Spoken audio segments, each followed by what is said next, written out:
Hello, hello, and welcome to another fun episode of Bodied, a Cloud9 fan cast. It's just me this week. The Bodied crew is busy, as well as me being on nights. So I'm doing a quick solo episode, flying by myself solo into the skies for you. So let's get started, and I have to say a good sun's out, guns out. Cloud9's summer collection has just dropped on the C9 store, and I have to say, a lot of the designs and everything look really killer. If you're interested, they have some really nice. It's like really chill, like kind of summer wear. It has like a really nice kind of minimalist, kind of like vaporwavy kind of design. There's a lot of interesting ones. One of my favorites is it's called the Subtle T-shirt.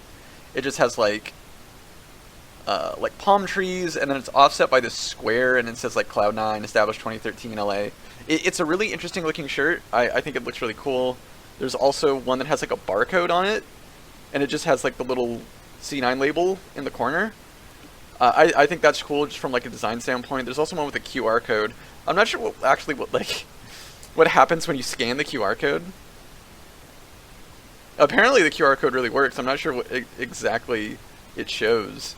But yeah, a lot of really good designs coming out of this summer collection. If you're wanting to update your wardrobe, if you're wanting some nice kind of like summery, just kind of simple clothes, nothing too busy looking, definitely give them a peek, because I think they're pretty good. They're pretty lit, as the kids say these days. Do people say lit still? I'm not sure. Maybe it's a sign of getting old. But moving on to some news. First off, we have Rainbow Six has signed a new player. We have signed Katsang. I'm not super well versed in the Rainbow Six scene, but the Rainbow Six roster struggled a bit in the past couple events. Maybe could be have like another player maybe help them out a bit. Maybe he's good at certain heroes that the other players aren't. They want to like maybe rotate them in, see what they can do.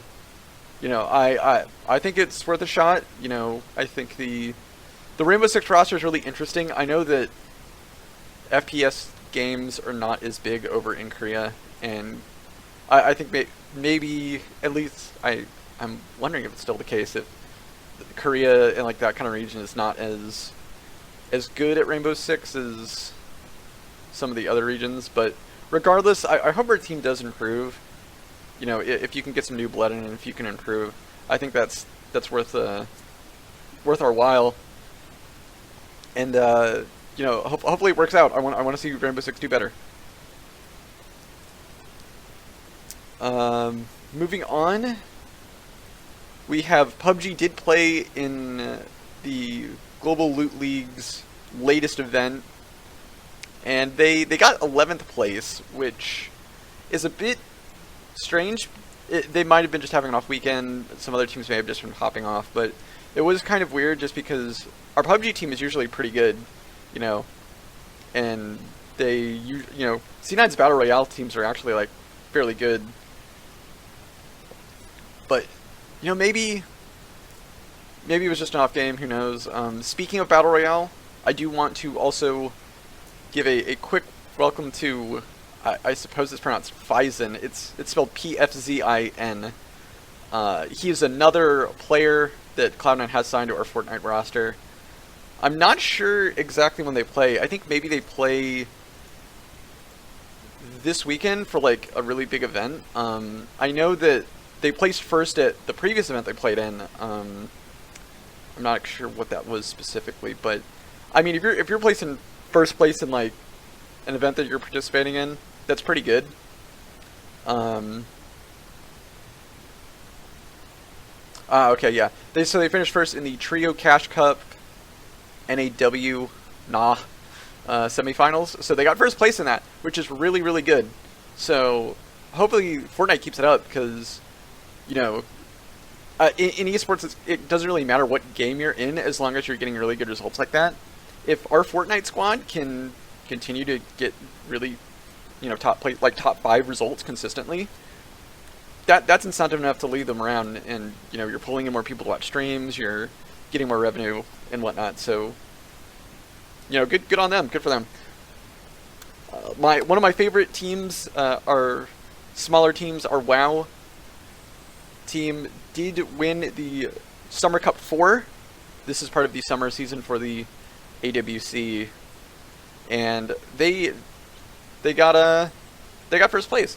I thought it was really interesting exactly how they played. I think they maybe shipped it up. It looks like there was maybe a patch that came in, but it looks like they swapped out Chanimal for Snuts, and instead of doing Druid, Warlock, Mage, they were doing Druid, Rogue, Mage, and it was very interesting. I was really curious when I saw them play this. I was really curious to see exactly how this would kind of go. Snuts hasn't really been playing much, this season. I remember when they were playing for the spring finals, Snuts didn't even play, at all. And for most of the summer season, he hasn't really played, and it's mostly been Chanimal. But the team looked really good. I think they had just one really, really close game, and it was because they were having to play against a Paladin Fire Mage Rogue composition, and those are really hard just because basically they just focus one player, and you have to constantly be healing them because the burst damage that they have is really crazy. So basically how we won that was we were playing on, we won the maps that were really large and you had a lot of space, so our healer was able to keep everyone healthy, and it was something that really helped them out, and I found that really interesting. If you're really curious about how competitive World of Warcraft works, I highly recommend you check them out because it's really fun. The games are really exciting. I have no idea all the subtleties of how it works, but there's a lot of intricate stuff involved. Lots of monitoring cooldowns, monitoring your resources and everything, and it's honestly surprisingly fun, and I really, really like it. But definitely support our World of Warcraft team. They're definitely one of the best in North America, perhaps the world. I'm not sure on that. Don't quote me on that. But yeah, big props to Cloud9's World of Warcraft team. Time now for some Overwatch news. Back to the Sky plane metaphor. British Hurricanes have changed the roster quite a bit. Last week, we did see that Numlock did move to Envy and was replaced by Hattie. Well, now it seems that Havokpus, who has been with British Hurricanes for a while, I think maybe even since the very beginning, he has left and went on to play with Numlock in Envy. We have signed Young and Beautiful's Mofig. So, a roster change there. They did, I believe, lose their game last weekend I think they played Giganti.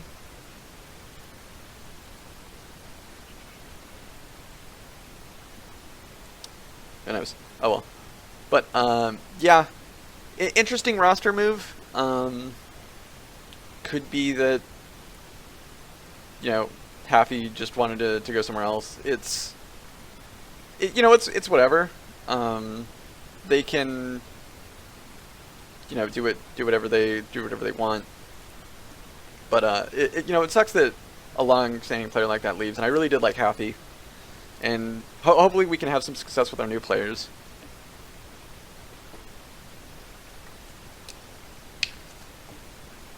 But moving on to the big stage for Overwatch League, we have some news and we have some exciting developments. So I believe I mentioned last episode we talked about there being a 2-2-2 lock that is going to be in effect. So hopefully, and the rumors around this lock is that the meta looks like it's going to be dive, double sniper kind of thing, which is what London really succeeded at the championship. So it's something that London's really, really comfortable with. And we should at least have a greater percentage chance of succeeding. An interesting kink to this, like right before recording this episode, this is I'm recording on not April 24th, July 24th. London Spitfire has parted ways with Coach 815, and I find this very interesting. You know, to one break away from your head coach, merely like 2 days before you're set to play, as well as, you know, doing it this deep into the season. Personally, after especially how I've been critiquing London, I think this move had to happen. You know, 815 has not been the coach that we needed. The team is like not improved at all. We've looked like we were just an uncoordinated mess, like basically like stage 3 from last season. We were just looking really bad. You know, everyone just is kind of playing mediocre outside of like Fury and Prophet and maybe one or two other players, but you know, just on the whole, the team hasn't improved. The team hasn't been getting successful wins and everything, and there needed to be a change. I was saying how the coaching staff has kind of been failing London, and as shocking of an announcement as this is, I'm all for it. I gotta say, you know, I'm pretty much 100% on this move. We need a head coach that can take our team that is full of like we have playoff, you know, championship level players. I think the issue is that London is too much of an individualistic team. We're relying all on everyone to play well by themselves instead of playing well as a unit. You know, we're really requiring that Jester play well. You know, we're really requiring that Bergering play well. You know, and if they're not popping, if everyone's not popping off individually, we're kind of stuck. That's partially why, you know, we won the championship, but at the same time, we haven't been so looking good now. But yeah, I think this was needed, especially with how the season went, especially some of the decisions, or lack of decision rather. You know, Reinhardt being such a big part in the meta, and us not signing a Reinhardt specialist just to bolster that frontline core when playing frontline is so different from dive, and Jester was kind of struggling on that. But I think this move is needed. I'm all for it. Looking at this first week, Friday, July 26th at... I'm going to do this all in Central Time. Frozen Creek isn't here. You're all going to have to convert when I'm running the show. But their first match is going to be against Dallas Fuel at 7:45 Central Time on Friday, the 26th. And then on Sunday, the 28th, they're going to be playing against the Toronto Defiant at 3:45 Central Time. So, I think this is a really good litmus test for how the team is going to do throughout the stage. You know, nothing too difficult, but at the same time, maybe a bit challenging, you know, especially with this new meta coming in. Everyone's kind of speculating what's exactly going to be played, and hopefully the team does better. I'm not saying that this is going to be a guaranteed season now. You know, we've been used to playing a really off meta for so long. Now you're transitioning to something way back to where you were comfortable with, sure, but this is something you haven't played for a few months.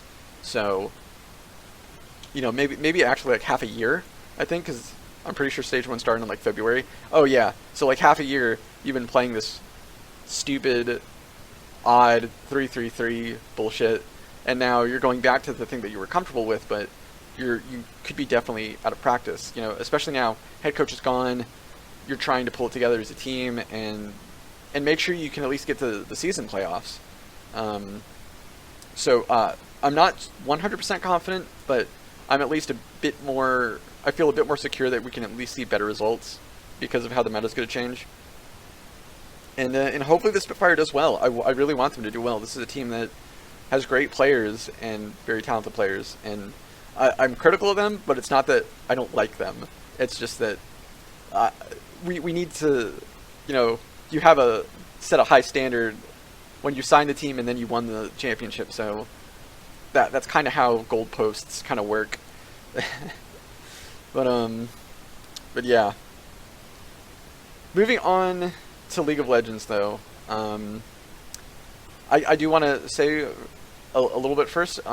Academy did win playoffs, or not win playoffs, but they locked in playoffs. So they're good for playoffs no matter what happens now. They should be good. I believe they're first. And yes, they are first in the standings at 13-3. So good for them. They've locked in playoffs. They did have a 1-1 week last week, but at this point, I think it's just about gearing up for playoffs and getting ready. So hopefully we can win another Academy Worlds championship. But the big issue and the big things that I want to talk about are the matches, of course, that happened last week. And I gotta say, there has been a lot of discourse going on about the League of Legends team. And there's been a lot of people critiquing players, critiquing the coach, people saying that people are critiquing too harshly, not harsh enough. And it does bring up a very good discussion of how critical you can really be of a player. You know, can we really judge Sneaky and hold him under a microscope? You know, he has been here such a long time, but I think at the same time, you have to hold players up to a certain standard. I think especially Sneaky has been playing for so long, and his play has not been the best. You know, our bot lane is very weak. You know, maybe it's just a way of play style, and Sneaky's plays the lane kind of passively, and Zeyzal plays passively, so we just have a super passive lane.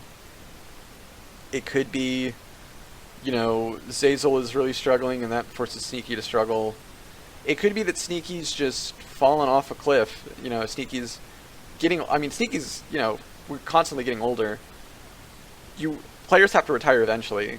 You know, it's amazing that Sneaky was able and is able to hold the, you know, the level of skill that he has for so long, despite, you know, years passing and him being on the same team over and over and being the one mainstay of this roster.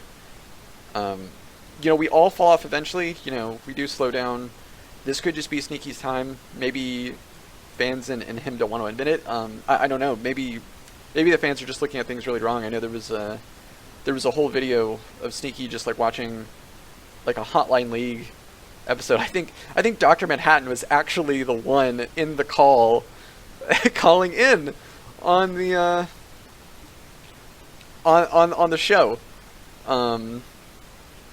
But you know, he did seem like visibly like frustrated and angry of people calling his play into question. And I would totally be the same way, you know. I have no idea what is definitely going on with C9, but there is something that is off, and there's something that is wrong. There's something that needs to be corrected. You know, we played against 100 Thieves, and we looked really solid. We were playing really great, and the team looked like, okay, you know, losing against like Echo Fox or whatever, that was a fluke, whatever. But then we played against CLG, and then the team just really imploded that game. And it harps on that C9's being really inconsistent, and it harps on that there are issues within the team somewhere, and there needs to be some fixing. You know, the CLG match, I think, was I'm not sure where it exactly went wrong. I think that the team really struggles in the early game bot lane. You know, I think Zeyzal, I think, maybe struggles a bit. You know, he's been missing a lot of skill shots recently, and maybe it's early game shot calling he really struggles with, and he's not correctly judging the team's like power at that point in the game. So, you know, we'll always see C9 take like early fights when they really shouldn't be, and then they lose those fights, and then it's like, well, why'd you do that fight? You know, and it could just be that Zeyzal's like, well, I thought we could win, but I misjudged how strong we were. You know, that's a thing that's been happening a lot, I think. I think that's a recurring problem. But it could be that. It could be that, you know, just decision-making of individual players. I know in the CLG game, Niski did what he's kind of, you know, is kind of a weakness of his, and what I've been really noticing is that his decision-making is sometimes just really bad. He will do things in path in a weird way and then just kill himself. And you know, just I'll just kind of question like, why did you do that? Why did you go this way? Why did you fight the Corki and the Silas 1v2 as Vladimir? You know, and you don't have like any items to really do any damage. I'm not sure why you're necessarily doing that. You know, why would you pick that fight? You know, especially with Vladimir. As a side note, I hate Vladimir. I think that he's not that good of a champion just because it takes a while for his damage to really scale up, and you're also doing this weird thing where you're also trying to build health. You're like a weird like magic off tank, and he also just doesn't have any real crowd control. So it's, I think putting him mid is a bad choice. I think he should maybe be more played top lane, because you need some form on CC to get mid lane going, because it seems that everyone's kind of playing the game through mid lane now. You know, not so much bot lane, more in the solo lanes. So I think that, you know, if you're going to play Vladimir in the mid lane, you need either a tank that has crowd control, or just move Vladimir top lane. But either way, you know, I think the draft was weird. The Malphite, we drafted this team where it's like, okay, we'll just dogpile on them. Well, we have the Sivir ult, we have the Braum ult, we have Malphite ult. We just dogpile on them with like a bunch of big engaging things. But CLG was just like, okay, well, we'll just draft like good split pushers. We'll have Jace, we'll have Corki. You know, then we have just like a bot lane that's pretty much just at the very worst go even with Sona, Tom Kench. And C9 never got a chance to actually use anything. You know, they didn't get to use their go buttons, and they also just lost their minds again against the Tom Kench. This is something that happens a lot, and I always get worried when I see that they let Tom Kench through, because it feels like they just forget what he does. They're always starting fights when it's like, hey guys, you know that Tom Kench can kind of alley-oop behind you. You know that he can eat people and, you know, force you to draw out the fights longer by diving him under turret, especially when he has stopwatch. You know, I can understand that maybe you got to force out the stopwatch, but maybe not like to the degree that you do. But watching them play against Tom Kench just hurts, because it looks like they just operate on a level below what they should, because they just forget what he does or something. And that game is really frustrating. I sympathize a lot with fans saying that there needs to be something done. I honestly don't know what needs to be done anymore. Seeing a lot of opinions from fans, from pros, from the players themselves, I have no idea anymore. You know, do we need to replace Sneaky? Maybe. Do we need to replace like the whole bot lane? Maybe. Is Niski really what we need? Maybe. I don't know. You know, is it time for Reaper to maybe take a step back, or at least really C9 should just hire a drafting coach specifically for a draft. I've been saying this for a while. Reaper is a great head coach, and he's really great at motivating players and improving their play and like getting them to think in a certain way strategically. He's great for that. When it comes to the draft, though, he kind of fucks us over sometimes.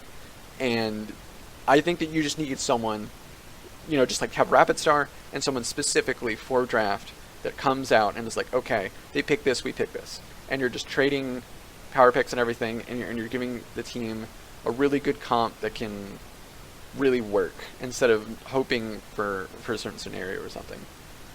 So I don't know what needs to be done anymore for Cloud9 League of Legends. I definitely think there will be maybe some repercussions given how we do for playoffs in the Gauntlet. I think we should make playoffs. I believe in terms of standings, we are sole possession of second. We may be tied with... Okay, we're tied with CLG. So, we're tied with CLG. I'm pretty sure we lock in playoffs.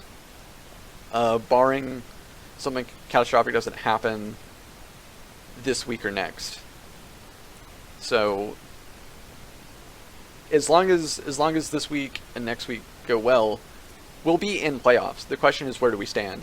You know, are we going to get that bye? Or are we going to have to go through quarterfinals and slog through our way through a bunch of other stuff? And that's going to be the real question. But this weekend, we are going to be playing against FlyQuest and Team Liquid. So FlyQuest is on this Saturday, of course, at 5 p.m. Central.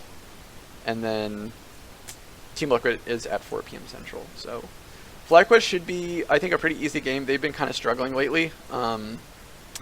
They were coming out swinging, I remember, at the beginning of the season. But then they just they just kind of fell off, and they're just really struggling. I'm not sure what it is, but they're just not performing the way that people are kind of expecting them to anymore, and they're actually, I believe, tied for 9th.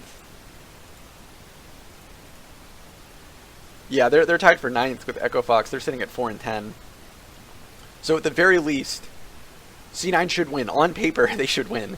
But given that C9 is super inconsistent right now, and it seems that they are kind of struggling, even sometimes in matches against these bottom of the table, bottom half in the standing teams. What can you really do when your team is super inconsistent? They should win, though. On paper, they should win. I think that the team has been playing great, especially in the top half of the map. Licorice, Svenskeren, and Niski have all been playing great. Even though Niski, I have been critical of him. Niski has been making some weird individual mistakes. Niski mechanically is very good. If he can minimize his mistake making, Niski is super good. Everyone's saying he's one of the top players. He's kind of quiet, I think, maybe, just because I think Sven and Licorice do way more in terms of like flashy plays. But yeah, so they should on paper beat FlyQuest. The Team Liquid match, however, that is another story. Team Liquid is in first place. They've been looking really good. They've only lost 3 times, and they've been looking pretty good.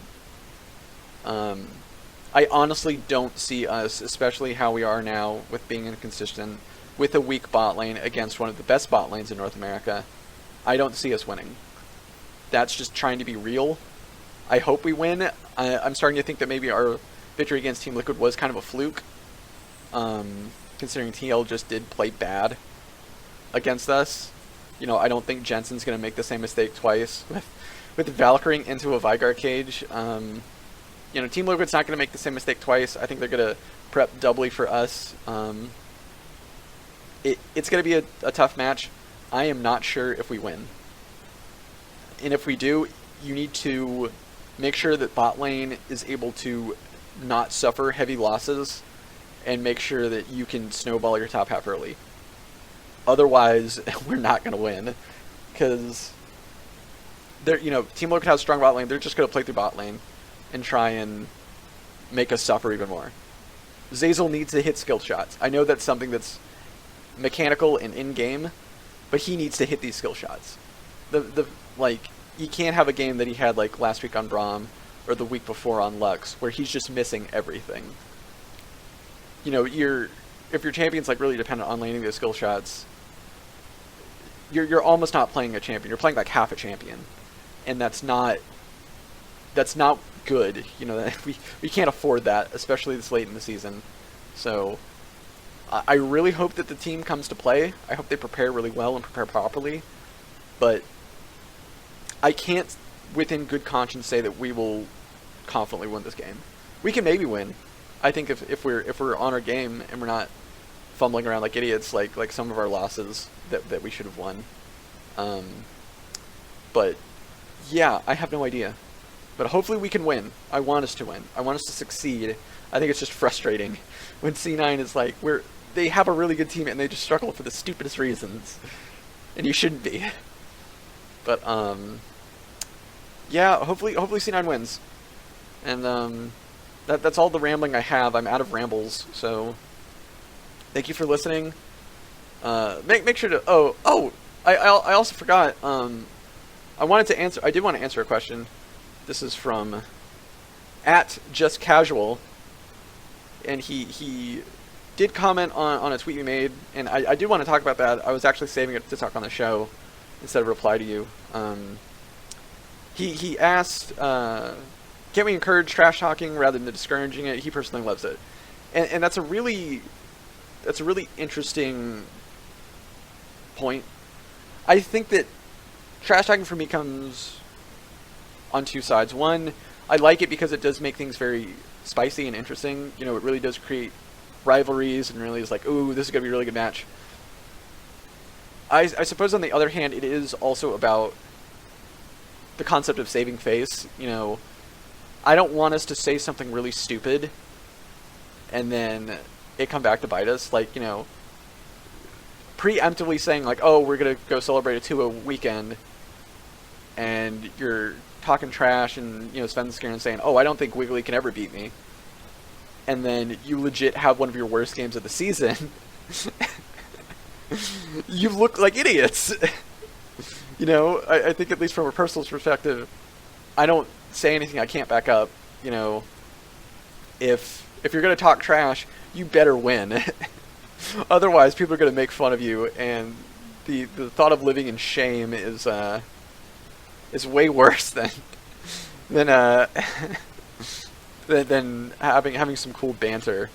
I'm curious to see what everyone else's thoughts are about trash talking. You can at us at C9Bodied, and we can have a further discussion about trash talk.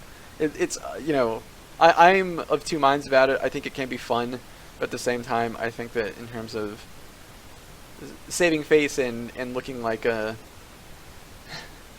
looking a cut above everybody, you know, I guess I'm always like, oh well, you can be a bigger person and not have to shoot your mouth off. But who knows? But anyway,